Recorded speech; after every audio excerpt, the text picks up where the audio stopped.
The restaurant froze in a single breath. Crystal glasses suspended in midair, silverware hanging above untouched plates, and across the polished floor a dying mastiff dragging its ruined body toward the one man no one in Chicago dared approach. Then came the image that changes everything. Alio Valenti, king of an empire built on fear, dropping to his knees as the dog trembles at his shoes while somewhere beyond the city lights a woman with a secret sewn into her coat is running out of time. Every frame of this opening carries the weight of tragedy, betrayal, and a love story born from the ashes of violence. And the question that burns into the audience's mind is impossible to ignore. What kind of secret is powerful enough to make fate send a dying animal to the feet of a monster? This animal showing up was a total system glitch.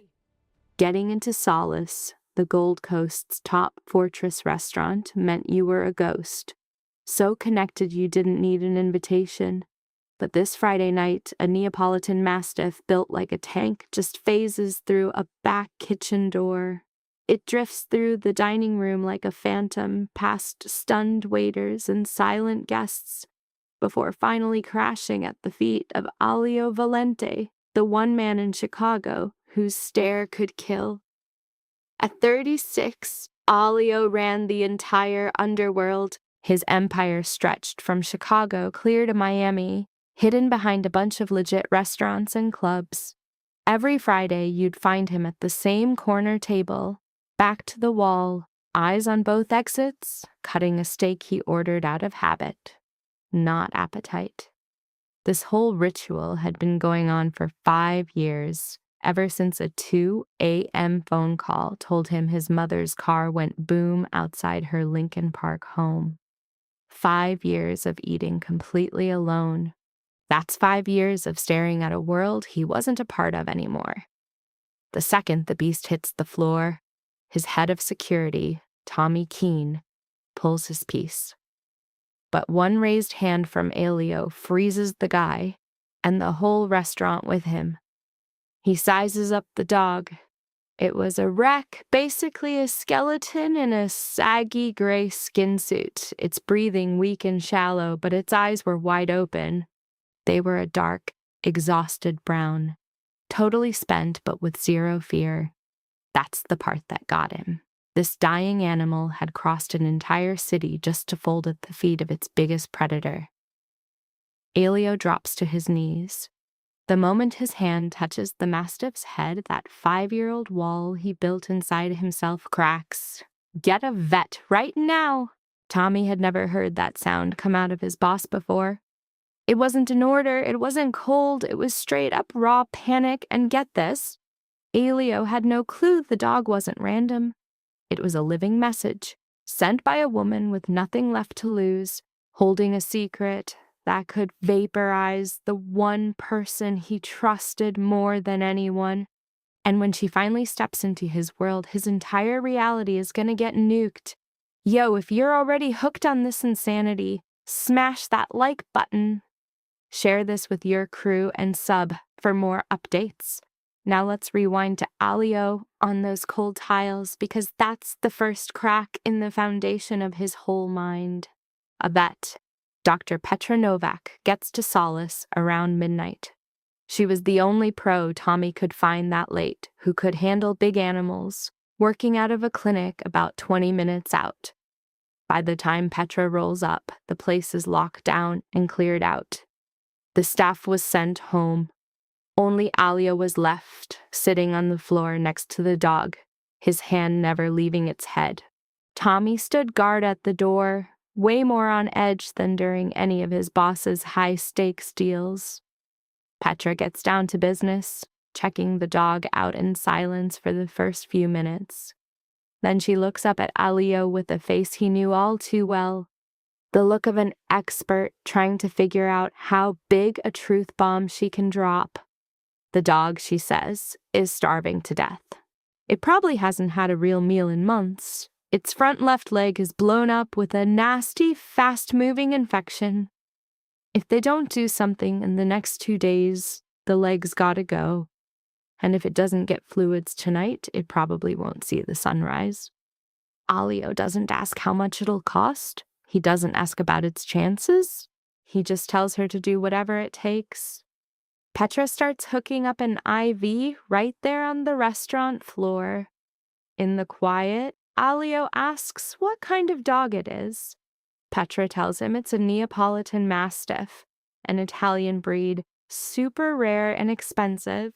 Someone once poured a ton of love into this animal before its life fell apart. This dog was not a stray. It had an owner. As soon as the dog was good to move, Elio orders it taken to his Michigan Avenue penthouse. Tommy starts to argue, but then shuts his mouth real quick. Two other bodyguards, guys more used to guns and body bags than seeing their boss holding a dog, just watch as Elio gets in the private elevator, cradling the Mastiff in a blanket. The penthouse was on the 43rd floor. It was a cold fortress of white marble and glass with an insane view of the Chicago skyline, filled with sharp, minimalist furniture, all of it expensive and sterile. Alia sets the dog down in the main room. Tommy had already snagged a high-end dog bed with a sheepskin liner, putting it in the warmest spot with city light. The dog clocks the bed, then looks away. It struggles to the farthest corner of the room, into the darkest shadow, a spot the city lights couldn't touch, and collapses. It turns to face the wall. Elio just watches. He didn't need anyone to tell him what that meant. This dog was trained to find dark, hidden spots, places where it wouldn't be found. It picked the shadows because that's the only safe space it ever had. Alia walks over to the controls and kills every single light in the penthouse. The whole place goes pitch black. Only a faint city glow leaks through the windows, turning everything into shadows. He sits down on a sofa near the dog's corner. He doesn't turn on the TV, get a drink, or make any calls. He just sits there in the dark, listening to the sound of the dog's ragged breathing just a few feet away. After a while, the breathing gets deeper, steadier, and then quiet. The dog was finally asleep. Alio stands guard in silence. He stays right there as the first light of dawn hits the windows, turning the Chicago skyline from black to gray, then to a dull brown. For the last 5 years, lonely nights were his normal, more than he could count. But this was the first time in forever he wasn't completely alone in the dark. The next morning, Tommy finds his boss still on the sofa, wide awake, with the dog just a quiet shape in its dark corner. No one asks any questions. He just puts a cup of coffee on a table and bails. Even Elio's most trusted crew knew there were some lines you just don't cross. For that whole first week, Petra Novak came to the penthouse twice a day to change Titan's bandages, give him fluids, and check on the infected leg. By day 3, the swelling started going down. On day 4, the dog finally started eating. Real careful, like he expected the food to get snatched away. Alio decides to call him Titan. Nobody questions it. Tommy just nods and adds the name to his shopping list for dog stuff. From then on, the whole crew called the dog Titan. But it was while Petra was working on him that Elio started noticing things that didn't add up. On day 5, Petra's checking the dog's ears and gets real quiet for too long. She calls Elio over to look. Titan's left ear has an old scar, but the cut is way too clean. Too straight to be from a fight.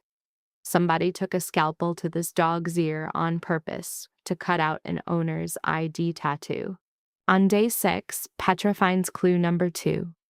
On the back of Titan's neck, hidden under those thick, wrinkly folds of skin, she finds a tiny, healed, surgical scar. She feels around the spot and knows right away what it means. This dog used to have a microchip, but someone paid a pro to surgically carve it out. This thing didn't just fall out, it didn't stop working. Somebody took this dog to a vet and paid cash to get that chip removed. Alio finds the third clue on his own. One morning, while Titan is on his side for a bandage change, Alio spots the faint line circling the dog's neck. It was a faint, dark ring where the fur was thinner than anywhere else. It was the mark from a collar he wore for so long it literally scarred his skin, before someone cut it off and threw it away. Alio sits on the sofa, puts these 3 clues together, and a theory starts forming in his head. The ear was butchered to get rid of a tattoo. The microchip was carved out to block any GPS tracking. The collar was sliced off to hide who the owner was. Check it. 3 different moves, all for one reason, leading to one conclusion. Somebody professionally wiped this dog's entire identity. This wasn't abandonment, this was a dog napping. And whoever did it never wanted the real owner to be found. Leo calls in Tommy. His orders are simple. Find out where this dog came from, find his owner, and find out why someone went to all this trouble to erase him. Tommy agrees, but Alio can see the question in his eyes, the one he's too smart to ask. Why is this such a big deal? The answer, which Alio kept to himself, was pure gut instinct.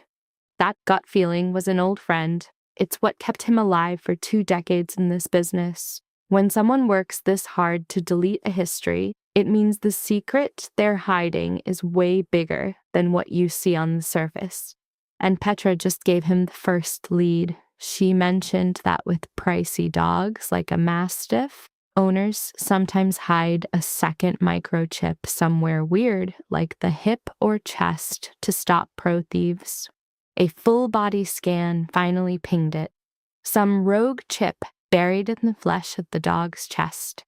It took 3 agonizing days to crack the ID number against the national database. The search coughed up a single result. Hazel Brennan, whose last known location was Chicago's Bridgeport neighborhood. Alio put his lieutenant, Tommy, on the job of building a full profile on the woman. The file that hit his desk 24 hours later was such a train wreck that Alio had to read it 3 times. The subject was Hazel Brennan, age 27, a former vet school prodigy who paid her dues working nights at a Southside animal clinic. 5 years back, she got officially accused of lifting controlled substances, specifically opioids, from the clinic. That accusation nuked her license with the Department of Health and got her kicked out of the vet program. After that, she completely vanished off every grid, erased from all records. Alio set the folder down. He glanced over at Titan, who had claimed a dark corner as his personal sanctuary since he arrived. The whole story felt off. This was a woman who would shoulder the massive expense of a Neapolitan Mastiff and build her entire life around animal science. Her entire profile painted a picture of someone who lived and breathed for animals. That story was completely at odds with her being an opioid thief at her own job. To Alio Valente, a fracture this deep in a narrative always pointed to a buried truth. He told Tommy to find her. It took 4 days to get a lock on her. The delay wasn't due to slacking. It was because Hazel Brennan had systematically scrubbed her own existence from every database. Tommy had to revert to old-school tactics, walking the streets and checking shelters from North to South Chicago with nothing but an old photo. A volunteer at a pop-up shelter in Inglewood was the one who finally made the ID. The woman was there, he confirmed, but she was a complete recluse. Tommy called Alio, who gave the order, bring her to the penthouse. When asked what to do if she fought back, Alio paused, then played his ace. Tell her I have her dog. Tommy found Hazel on the shelter's 2nd floor, sitting on a lower bunk in a room crammed with 8 women. She was 27 but could have passed for 35, her thin frame drowned in an oversized donated man's coat. Her auburn hair was a tangled mess. Dark circles carved out her eyes, and her shoes were held together with tape. And yet, when she heard a man had her dog, her reaction wasn't fear or suspicion. It was a flicker of hope. It was the only emotion that had survived 3 years of being systematically broken. She was on her feet in an instant. She didn't ask where she was going or who he was. Her one and only question was, is he alive? Hearing yes, Hazel shut her eyes for 2 seconds, then said, "I'll go." During the entire drive, she was a statue in the back seat, her gaze locked on the blur of the city outside. Tommy caught a glimpse in the rear-view mirror. Her knuckles were ghost white from how tight she was clenching her hands. Her silence about Alio Valente meant she either knew the name or was so focused that he was irrelevant. Both were interesting possibilities. When the elevator doors whispered open to the 43rd floor, Hazel stopped for just a single beat. The insane opulence of the penthouse, polished marble and glass walls showcasing the Chicago skyline, was from a reality she had long since left behind. Yet Hazel's eyes barely registered the view before a noise pulled her toward a dark corner away from the glittering city. It was Titan, getting up with a shudder, his front leg still bandaged. The dog hadn't moved for 10 days, not even for Alio. Suddenly, he spins to the elevator, sniffing hard, his whole vibe shifting. That dead-still tail starts wagging, then goes nuts. Titan limps across the floor with total purpose, heading straight for Hazel. Hazel drops to her knees, arms open wide to take him in. Titan just crashes into her hug, his huge body trembling. She clings to the dog and cries without a sound, tears silently soaking his fur as she holds on tight. She gripped him like someone terrified of being torn away from him a second time. She whispered a broken apology next to Titan's ear. I'm sorry. I looked for you everywhere." 10 feet away, Alio watched with a blank, unreadable expression, his arms crossed.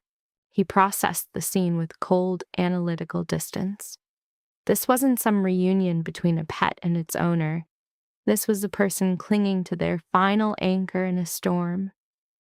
He knew that kind of desperate grip from his own past, the last time he held his mother's coffin, trying to will time to stop. The memory was an unwelcome ghost.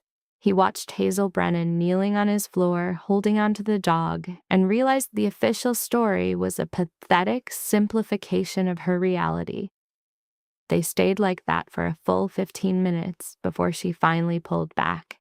When she finally got up, her face was streaked with tears and her eyes were raw, but she made no move to wipe them away. With one hand resting on Titan's head, she looked directly at Alio for the first time. Her face held no fear, no pleading. It was pure analysis.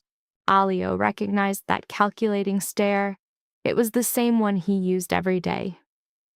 "Sit down and eat," he commanded, his voice flat and designed to regain command of the room.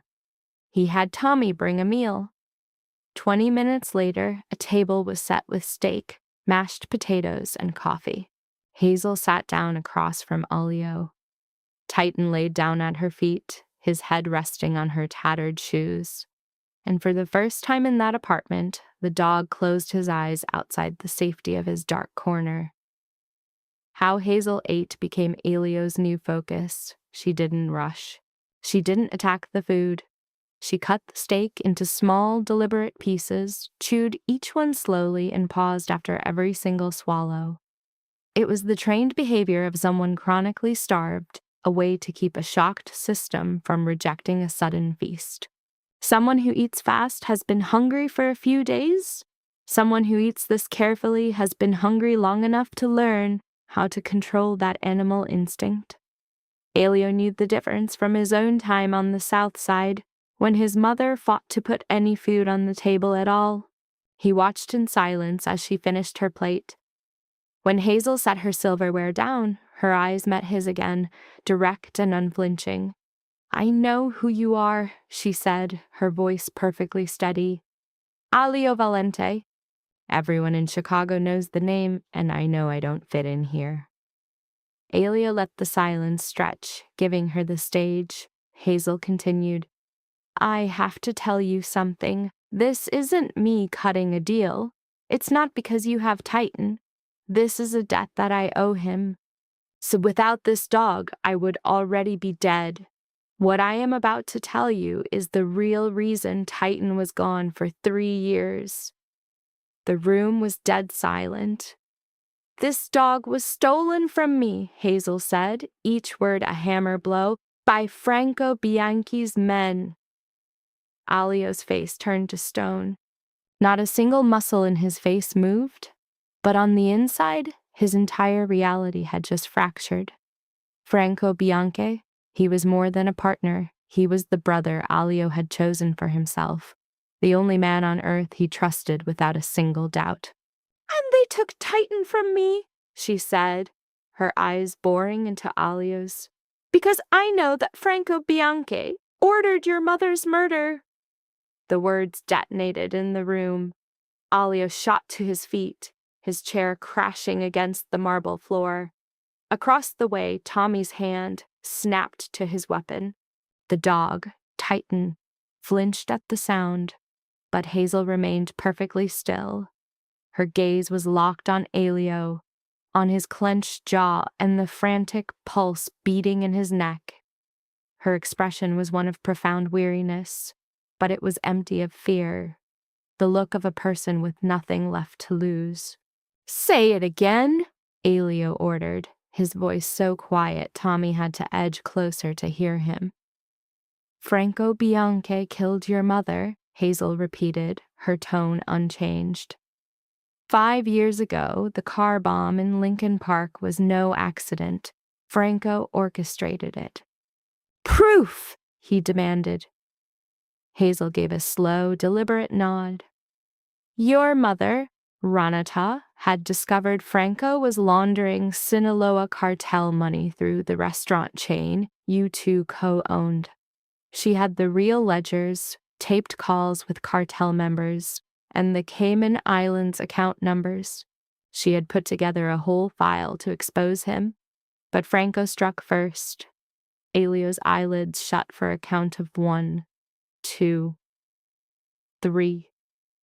When they opened again, his face was a cold, predatory mask, the very look that meant a kill was coming, the last thing his enemies ever saw. "This intel, where did it come from?" Hazel paused her story. Her eyes found Titan, her hand resting on his fur for a silent moment of strength before she spoke again. 6 years ago, she was in her final year as a doctoral candidate in veterinary medicine at the University of Illinois. The cost of the doctorate was crushing. She was completely tapped out. After her mother died when she was 14, her grandmother Dolores raised her in Bridgeport, surviving on a pension and wages from a laundromat. To make ends meet, Hazel worked the late shift at the Southside Veterinary Clinic, a slot other students dodged because it closed at 11 p.m. in a very rough part of town. So check it out. It's late one October night when this older woman with a cat strolls into Hazel's vet clinic. She's rocking silver hair, a dark coat, and a voice made gravelly by a 20-year smoking habit. The cat's issue is just a basic ear infection. The cat's fine, but the woman, Renata Valente, sticks around for an extra 45 minutes just to talk. As she leaves, she drops a quiet, "Thank you for the company," basically admitting she's totally alone. Hazel pauses her story, noticing Alio is completely frozen, hands gripping the table, eyes locked on her.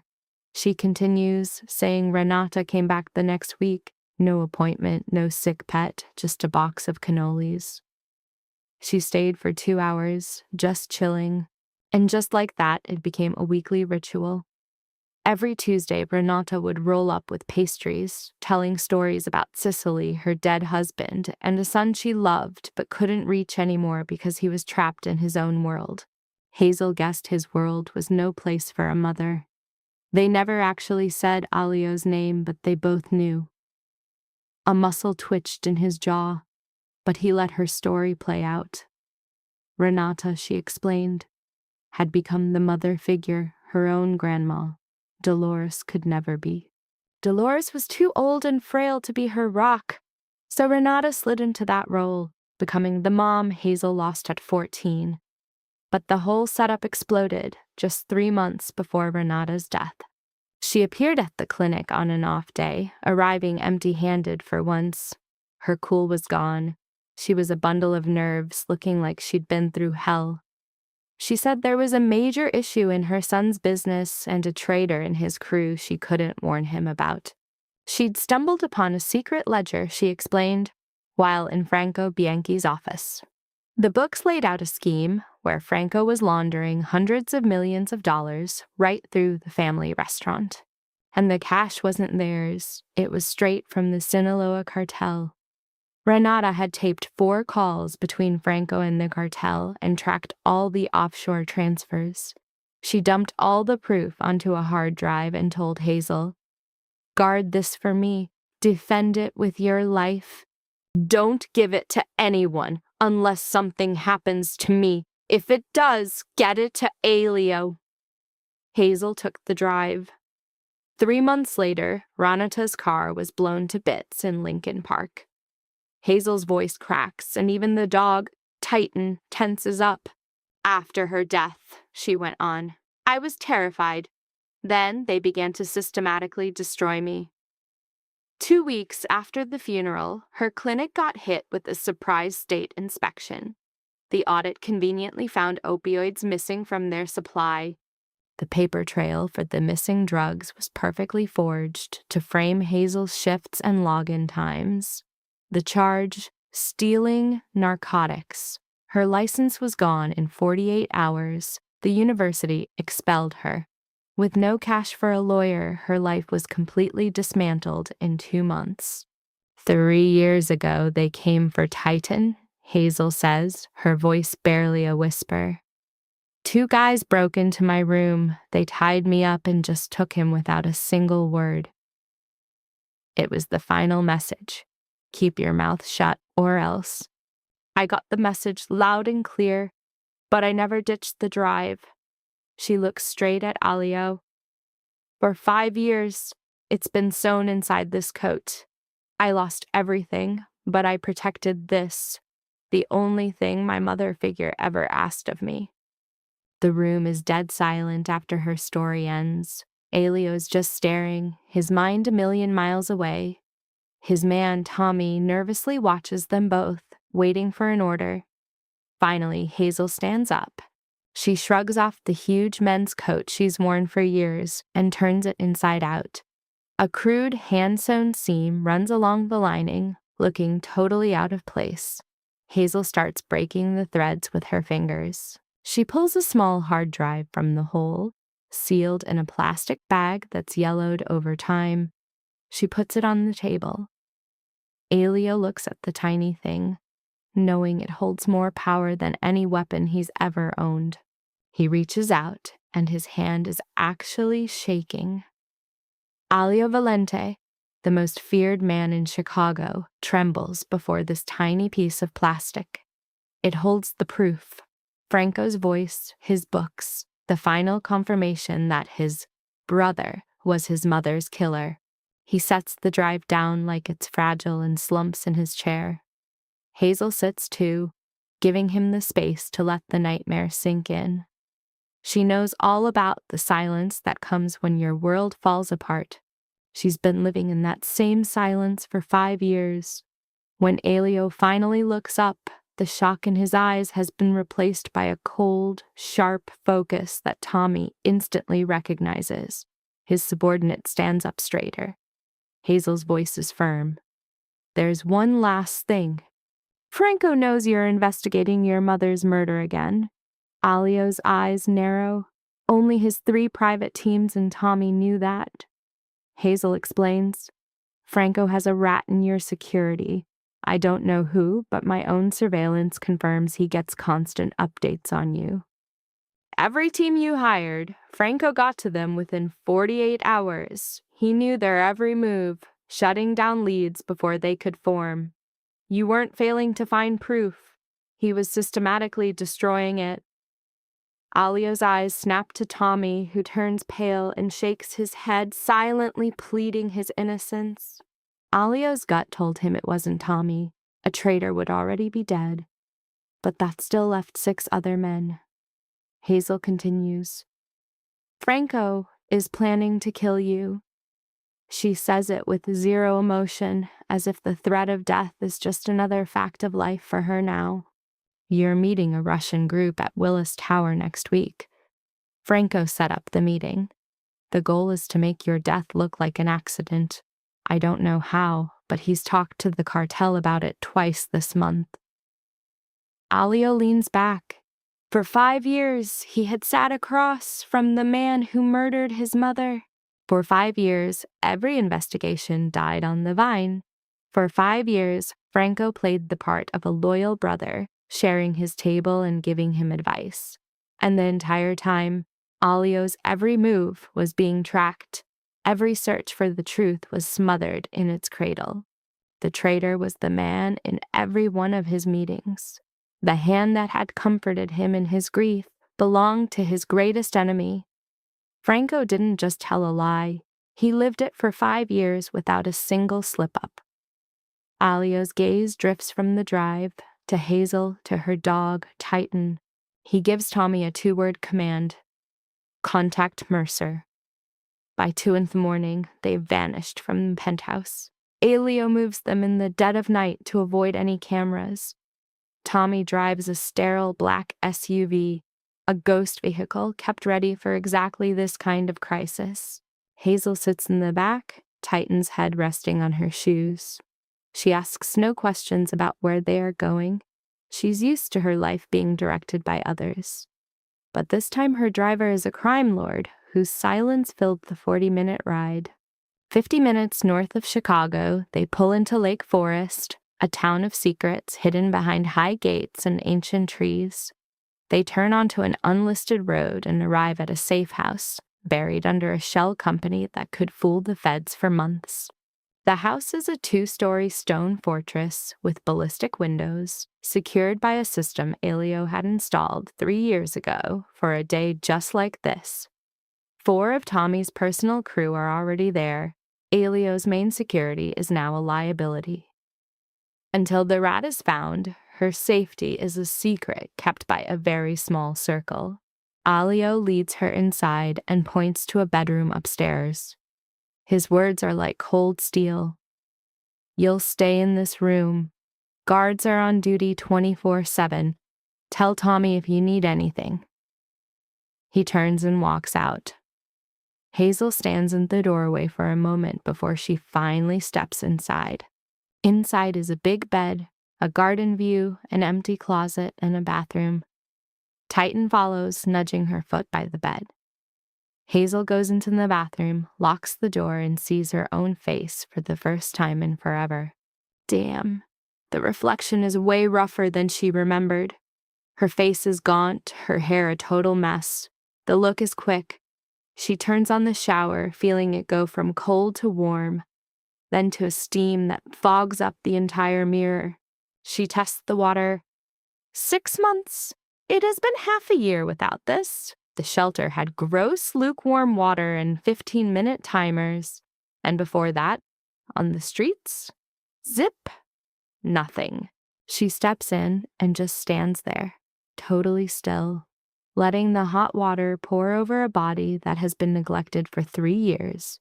For a solid 30 minutes, she lets the stream just wash all the street grime right off her. It washes away a weariness so deep, she can't even describe what is left. Stepping out of the steam, her hair is plastered to her skin.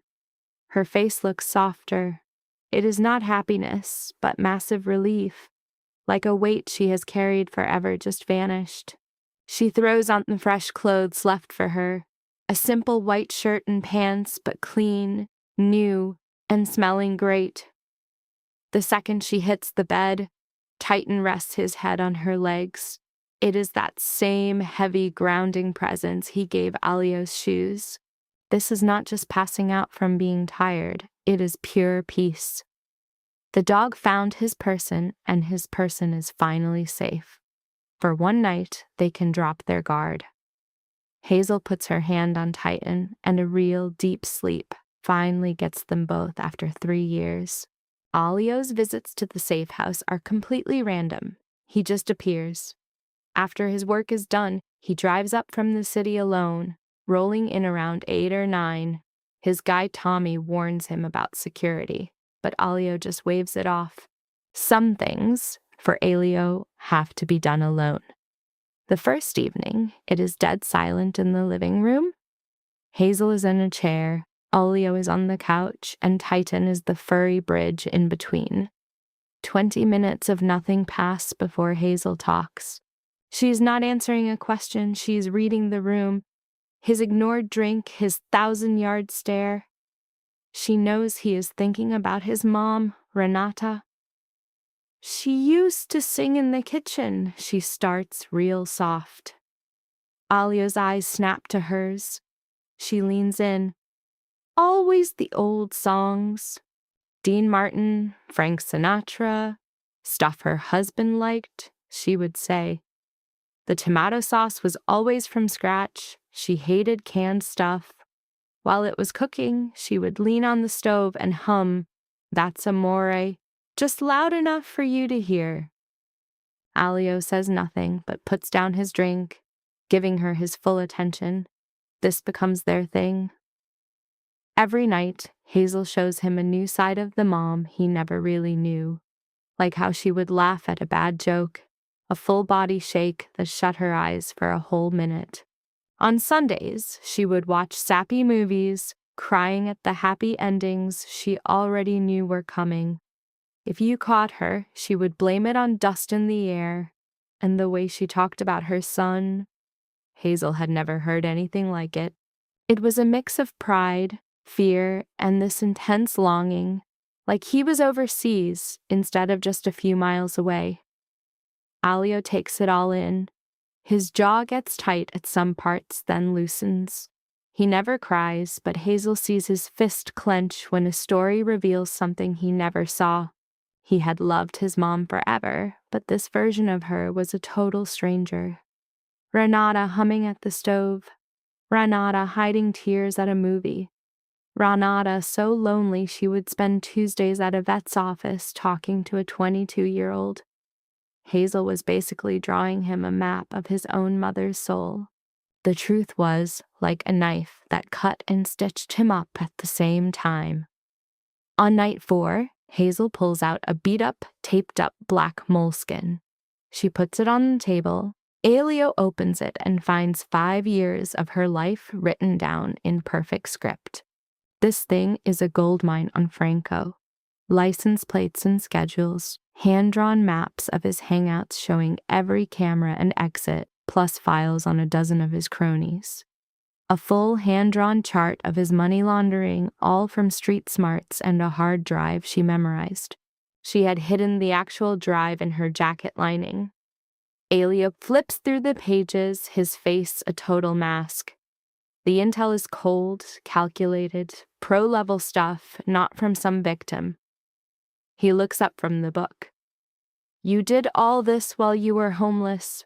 Hazel just shrugs. Out there, you watch or you die.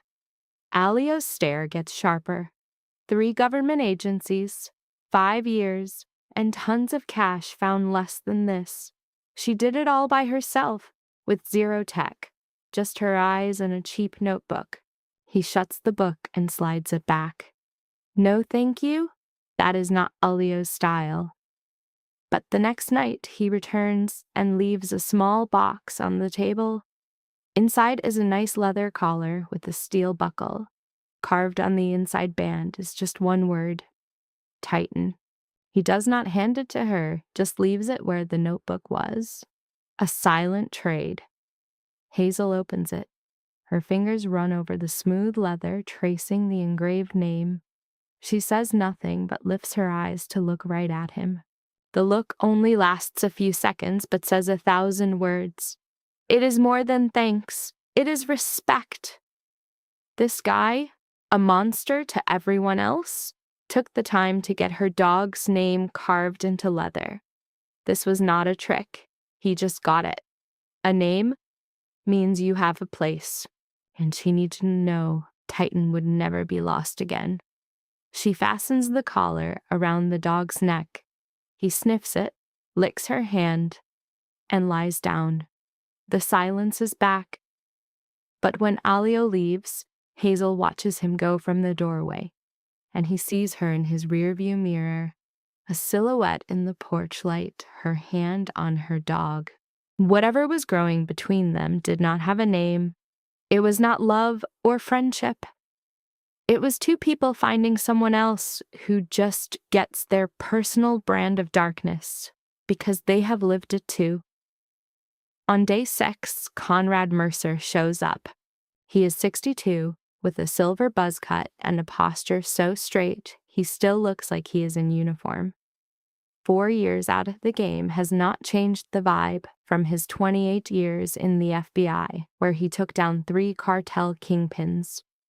Alio's link to him is a special off-the-books deal. It is a classic Chicago arrangement, the kind you get when a cop and a criminal realize they are aiming at the same target.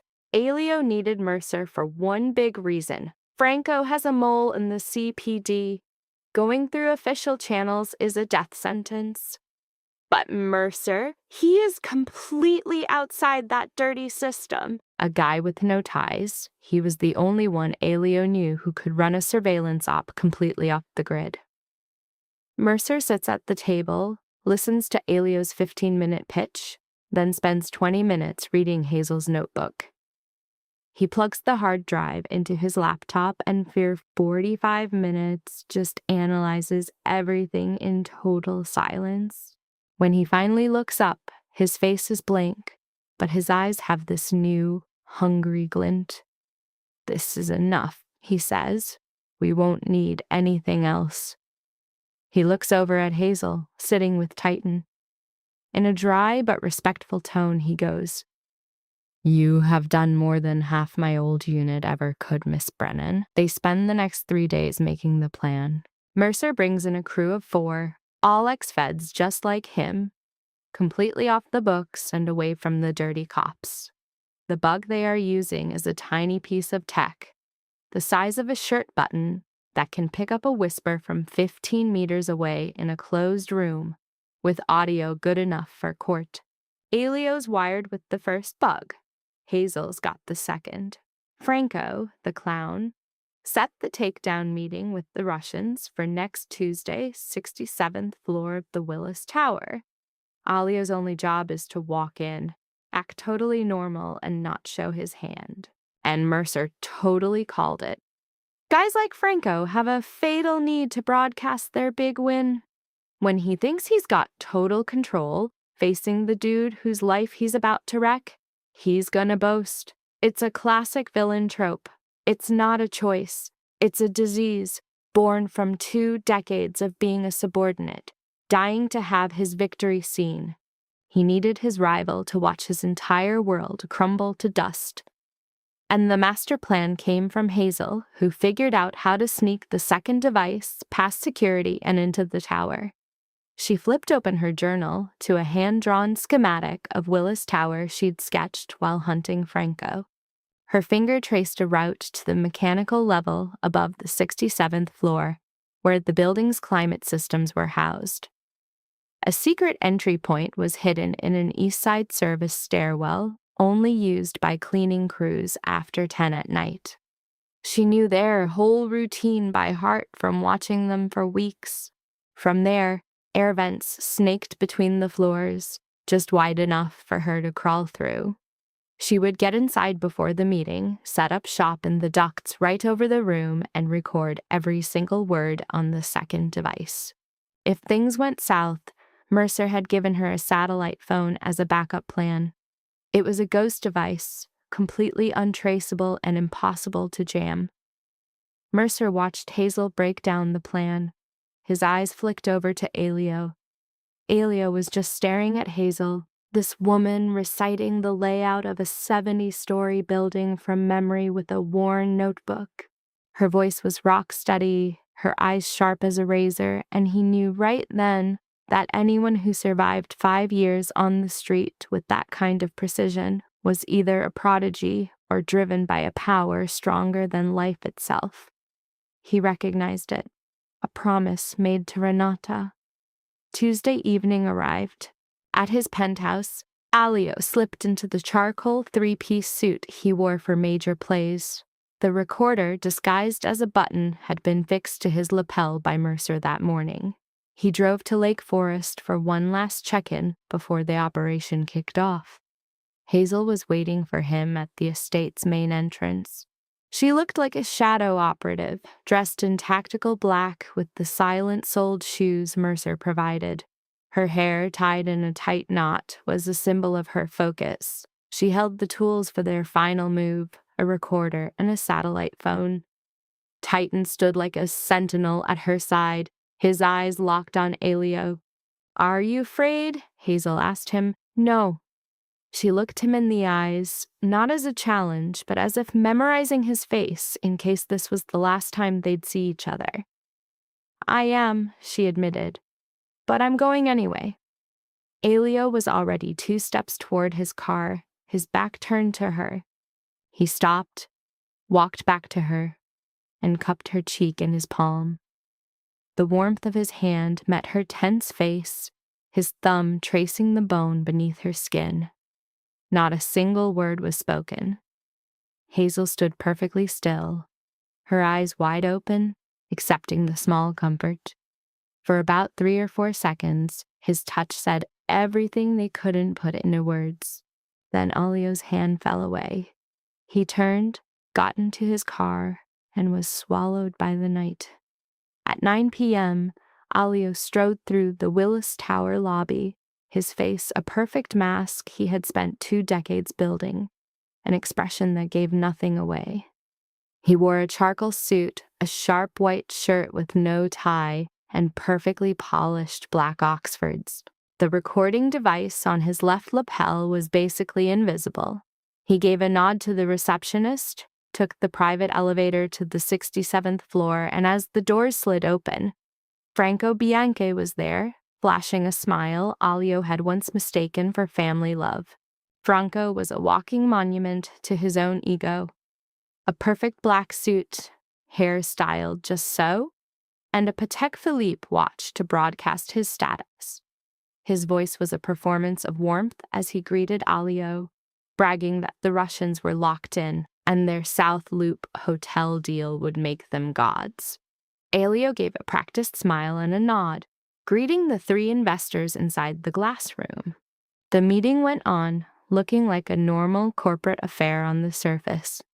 Franco threw around numbers and strategies with practiced ease, but Alio sensed something was off in a way he would have ignored before. Franco's glances at his watch were too quick, too often, tiny tells that he was on a secret countdown. He was waiting for his moment. 2 floors up, Hazel was crawling through a maze of ventilation shafts. She had breached the perimeter at exactly 7 p.m., using an Eastern Service door, getting to the mechanical level just ahead of the nightly security sweep. The ductwork was much tighter than the blueprints had shown. She pushed forward through absolute blackness, lit only by thin slivers of light from the grates below. The air was thick with the smell of oil and cold steel. Her progress was a slow, careful crawl, a silent shuffle of knees and elbows, with every breath controlled to avoid making a sound against the metal. After covering about 2/3 of the distance, she froze, hearing a noise from directly below.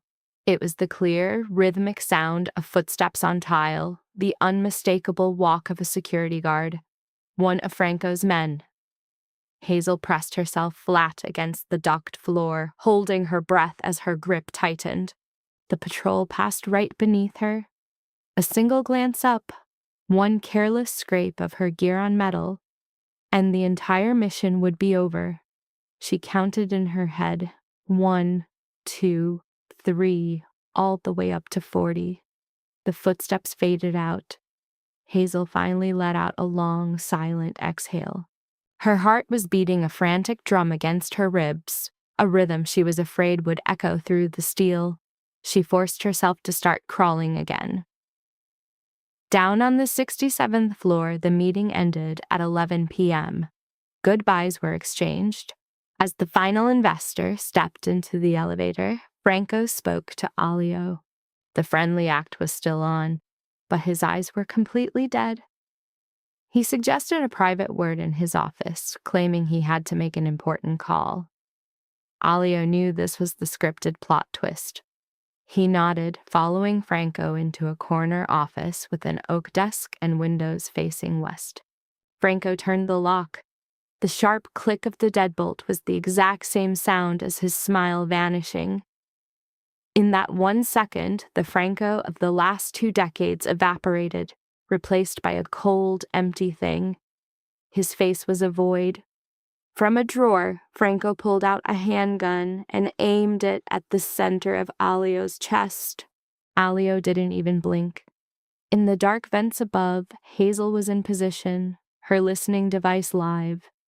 Franco started to talk, his words pouring out like a 20-year dam of hidden hatred had just exploded.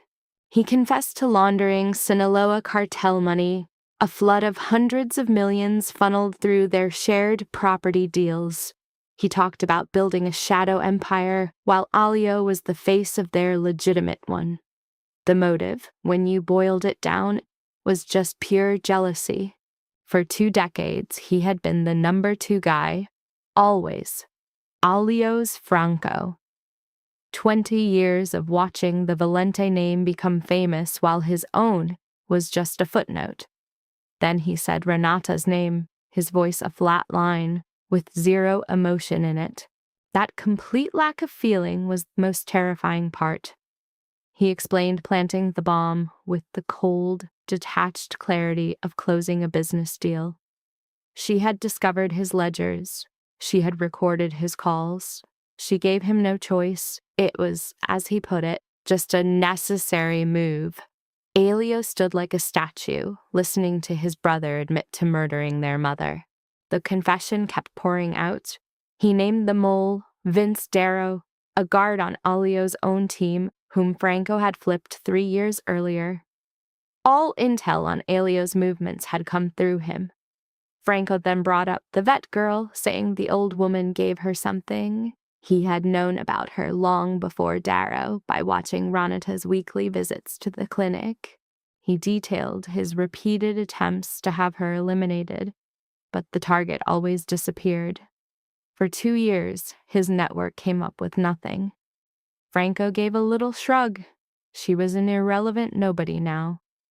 He lifted the gun, its barrel lined up with Alio's heart.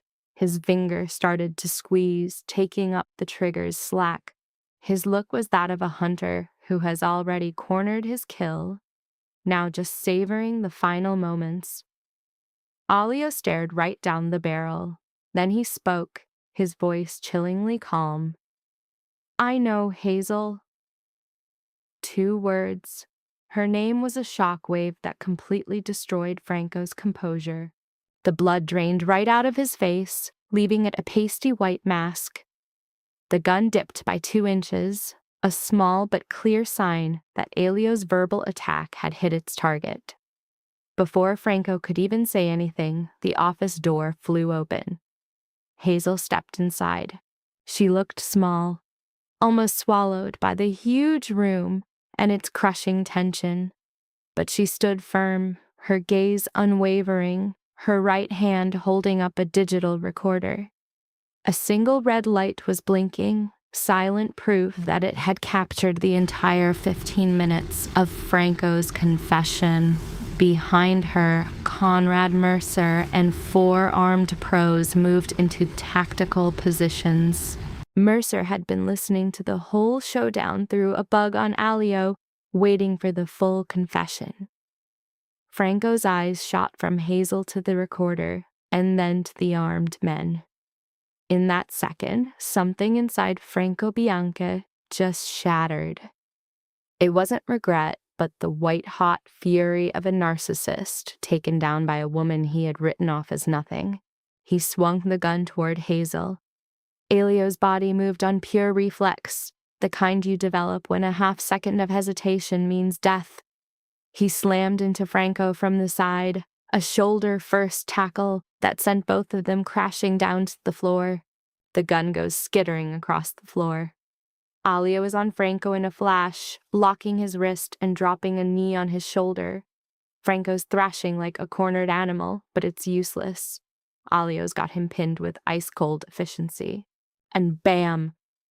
Mercer's crew swoops in, securing the area in under 3 seconds.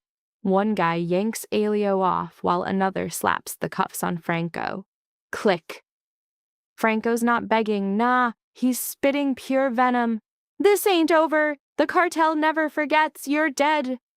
The girl dies. Everyone dies. His voice cracks, going all shrill and pathetic. A total meltdown. Mercer just gives a nod, and the agents drag Franco out. His threats fade down the hallway right before the elevator doors ding shut. Bye, Felicia. Alio gets up, his expensive suit totally wrecked, his hand throbbing from the fight. He's just standing there, catching his breath, and his eyes lock onto Hazel. She's still by the door, clutching that recorder, her body shaking just a little bit. She's trembling, but she ain't breaking or backing down. She stands her ground. And in her face, Alio sees the same thing he's feeling. This massive, quiet relief. For the first time in 5 long years, the weight is just gone. This isn't a win, it's an ending. At the exact same time, Tommy is tying up the last loose end. He catches the rat, Vince Darrow, in a hallway up on the 65th floor, just as the dude is about to make a panicked phone call. See, Tommy was watching Darrow the whole time. The second that phone came up, Tommy materializes, snatches it, and slams him into the wall. Darrow just folded, not even putting up a fight. The moment he saw Tommy's face, he knew it was game over. And get this, the phone screen is lit up with a number for one of Franco's top guys. Back in the office, Alio walks over to Hazel. He doesn't say a thing, just gives her one solid nod, a signal she totally gets now. It was done. Flash forward, 4 months. Alio's sitting in the 3rd row of a federal courthouse in Chicago. Courtrooms are weird, so quiet and boring, but it's where your entire future gets decided, with high ceilings, fancy wood, and a humming silence. And there's Franco Bianchi at the defense table, rocking a bright orange jumpsuit instead of his designer suits, with 2 huge U.S. Marshals babysitting him. He's not looking at anyone, especially not Alio. Just a dead-eyed stare of a guy who knows he's been deleted. Sitting next to Alio is Hazel, looking sharp in a navy dress, totally composed. She's like a different person from the woman at the shelter 4 months back. Her face isn't so gaunt, the dark circles are gone. But the real change is how she carries herself. Her back is ramrod straight, her shoulders are back. She's taking up space now, not shrinking away. And then she does something she hasn't done in 4 months. She reaches out and takes Alio's hand completely on her own. Her left hand lands on his right, and his fingers just close around hers. A silent pact. The trial lasted 3 weeks, where every single piece of data Renata collected, stuff Hazel protected for 5 years, finally saw the light of day. Fake books, recorded calls with the Sinaloa cartel, offshore bank records, and that bombshell recording from the tower, it all became official proof. When Franco's confession played, talking about the car bomb that killed Renata, Alio felt Hazel squeeze his hand tighter. They didn't even look at each other. Everything was being said through their linked hands. The investigation that followed uncovered a massive web of corruption, 14 offshore accounts, 6 dirty cops, and 2 health officials, one of whom was the dude who destroyed Hazel's career. He even had a state judge in his pocket. The final indictment was over 200 pages long, dude. The night before the verdict at the Lake Forest estate, Hazel's just pushing food around her plate, too nervous to eat. Alio sees it but keeps quiet. He'd learned that with Hazel, being patient worked better than asking a bunch of questions. "What if they ignore what I said?" she finally whispers, staring at her plate. They already confirmed it, Alio tells her. Your story was rock solid. But what if it's not enough? He pauses, looking her right in the eye. No matter what happens, you brought the truth out. That's a win all by itself. Hazel gives a slow nod, still doodling with her fork. Alio doesn't push it. The silence between them says more than words ever could, and he knows some things don't need to be spoken. Titan, the dog, is asleep on her feet as they just sit there, until at last she eats something. Back in the courthouse the next day, the judge reads out every charge, super calm and steady, the sound of karma, guilty of first-degree murder, guilty of federal money laundering, guilty of conspiracy. The sentence? Life in prison, no parole. Ever. Hazel's hand clenches in Alio's. There's no cheering, no high fives, just this heavy, serious feeling that a debt has finally been settled. After leaving court, Alio just starts driving north. He doesn't say where they're going, and she doesn't ask. They end up at Rose Hill Cemetery, a peaceful spot on the north side, quiet on a weekday. Alio parks a block away, making the long walk on purpose. It's a trip he had to make to finally do what he couldn't for 5 years, talk to his mom without her murder hanging over him. Renata's headstone is super simple, just her name carved in stone with 2 dates, and right beside it, a fresh bunch of flowers. Plain white daisies, the kind you get from a market, simple but strong. He knew Hazel put them there. She'd asked him to wait for her at the gates 3 days before. He didn't ask why back then. Now, standing at his mom's grave, a little breeze rustles the flowers. He speaks in a low voice, just for the headstone. He says Franco's name, the very first time in this place. The truth, he admits, was heavy as hell, but it was his to carry. He says that no matter the price, the truth was the only real thing left. He talks about Hazel, says she's something else. He describes her 5 years of loyalty to a promise that cost her home, her name, her future. She had that quiet strength Renata always loved. He promises he's looking out for her and that he'll never stop. And then, just silence. The wind plays with the daisies. A bird chirps somewhere. Alio takes a long, slow breath, the first real one he's had in weeks, and you can feel it fill him up. When he turns to leave, you can almost see the weight lifting off him. The grief is still there. It always will be, but that one crushing burden is finally gone. Cut to 6 months later, an official envelope from the Illinois Department of Health shows up. Hazel opens it at the kitchen table.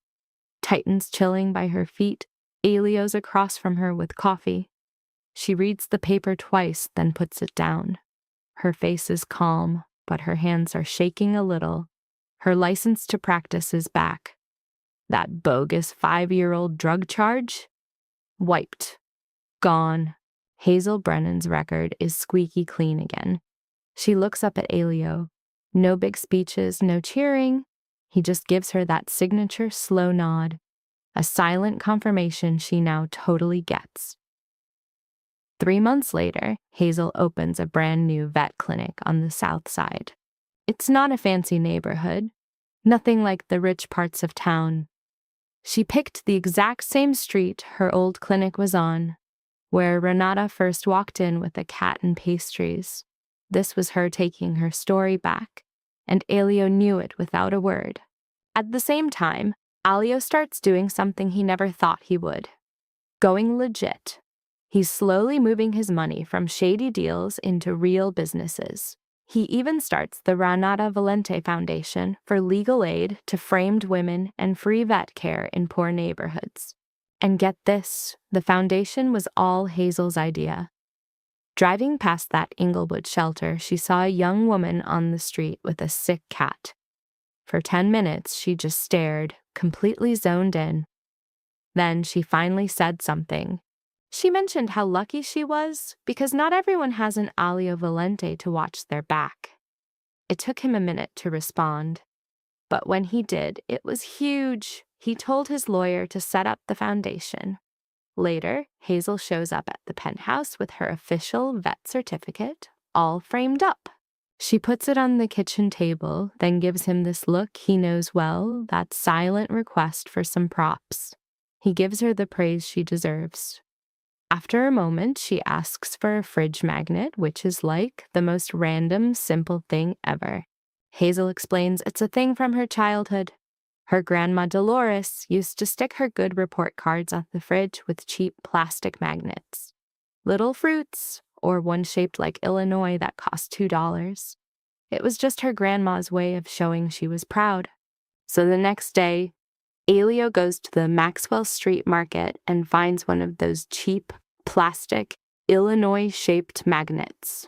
He takes that $2 item back to the penthouse and sticks Hazel's certificate on their $15,000 Sub-Zero fridge with it. Hazel just stands there, staring. Then she just explodes with laughter. We're not talking a cute giggle. This was a massive quake that shook her whole body. For almost a minute, Alio just stared, seeing this raw, unchecked side of her for the very first time. It was wild, unfiltered, and the most incredible thing he'd heard in years. And get this, Titan, their dog, was the silent wingman between them. He'd just chill on the sofa while they discussed business. He'd also roll with Hazel to the clinic, posting up in the reception area and watching the parade of patients. Local kids even came by just to pet the huge dog. Then one Saturday night, Alio and Hazel were on the penthouse terrace. In front of them, the Chicago skyline was just a massive grid of light. But no picture can capture the feel of an October wind or that specific city smell after sundown. Dinner was done. Titan was crashed out at their feet, his head on Hazel's, his claimed spot. Alio was locked on Hazel as she watched the city, her auburn hair catching the breeze. He thought she looked her best when she had no idea she was being watched. He reached into his jacket, pulled out a little velvet box, and set it on the table. Hazel's focus snapped from the box right to his face. "My mother had a saying," Alio started, his voice hitting a lower octave. "She said, when you find the person who makes you want to be a better man, you never let go. I blew it with my mother. I'm not making that mistake again." Hazel opened the box. This box wasn't holding some crazy diamond a Chicago mob boss would flash around. Instead, a single, slick gem was set in white gold. Alio chose it because it was like Hazel. Its value was real, not for show. Hazel looked from the ring to Alio to the dog and said, "That creature's desperation is what brought you to me." "Maybe Renata led him here," Alio replied. And then it happened. A legit smile. It was his first in 5 years, one that actually reached his eyes. He thought the part of him that could do that had burned up that night with his mother's car in Lincoln Park. "Yeah," he confirmed. Hazel slid the ring onto her own finger. The dog, Titan, stayed completely passed out, clueless. He didn't need to know. His job as the ultimate catalyst was done, a mission that started when he collapsed at the feet of a lost soul. A woman with a hidden past, completely unanchored, and a syndicate kingpin, stuck in a weekly ritual with nothing. Their collision course was set by a dying animal's perfectly timed collapse. A connection that deep doesn't just disappear. It changes form and always comes full circle. The real point of this entire case file isn't about mob life or betrayal. It's a masterclass in post-traumatic growth. The fact that insane change can come from the absolute worst adversity. It proves courage isn't having no fear, it's acting when you're terrified. It proves that family isn't just about bloodline, but is built in moments of pure vulnerability between two strangers. It shows that getting closure is a slow burn, earned through sheer grit. And it proves that love, no matter how deep trauma buries it, has a relentless drive to claw its way out. If you felt this breakdown, show some support. We're asking you to share this analysis with someone who might get something out of it, or who just needs to know that happy endings are real. Subscribe for our daily case file drops. I really want to know your gut reaction to this story. What specific part hit you the hardest? Do you think agents of change like this actually exist in our messy world? Drop your take in the comments below. I check every single post and I live for the insights you guys have. I wish you all the best in staying healthy, happy, and mentally solid. Thanks for your time. This session is over. I'll catch you on the next case file.